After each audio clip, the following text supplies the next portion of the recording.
আসসালামু আলাইকুম। আপনাদের সামনে আজকে একটা নতুন ভিডিও নিয়ে হাজির হলাম। আজকে আমার প্রথম কচু জমিতে লতা হারভেস্ট করতেছি, চতুর্থবারের মতো। লতা দেখতে পাচ্ছেন, এই যে অনেক মোটা এবং লম্বা হয়েছে লতা, প্রচুর পরিমাণে লতা হয়েছে। আপনারা দেখতে পাচ্ছেন হিউজ পরিমাণ লতা আছে আমার জমিতে বর্তমান। লতা দেখতে পাচ্ছেন, বিশাল বিশাল লম্বা লতা।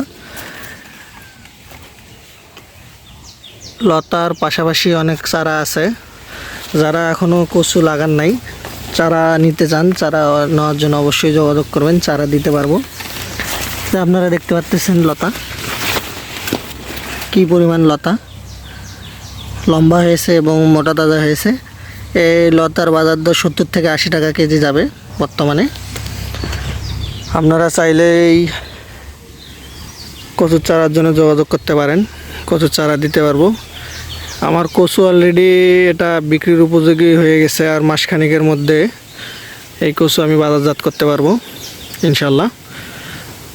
যাদের কচুর চারা লাগবে অবশ্যই আমার সাথে যোগাযোগ করবেন, চারা দিতে পারবো। কুরিয়ারের মাধ্যমে সারা বাংলাদেশে কচু চারা দিয়ে থাকি। যারা বাঁশফোর কচু চাচ্ছেন তাদেরকে বাঁশফোর কচু দিতে পারবো, যারা লতিরাজ চান তাদেরকে লতিরাজ দিতে পারবো।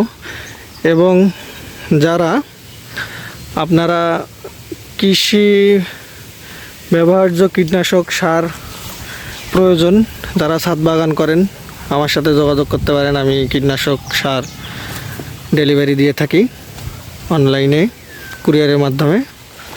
অতএব যাদের চারার দরকার আমার সাথে যোগাযোগ করবেন অতি শীঘ্রই। কিছু পরিমাণ ভালো চারা আছে, আপনাদেরকে দেওয়ার চেষ্টা করব। এবং দেখতে পাচ্ছেন কি পরিমাণ লতা। এক একটা গাছ থেকে মোটামুটি 100 গ্রাম, 70 গ্রাম, 80 গ্রাম করে লতা পাচ্ছি। সেই হিসাবে আমার এই জমিটা থেকে মোটামুটি 20 থেকে 25 কেজি লতা উঠবে আজকে। সবাই ভালো থাকবেন, সুস্থ থাকবেন, আমার চ্যানেলটি সাবস্ক্রাইব করবেন। আল্লাহ হাফেজ।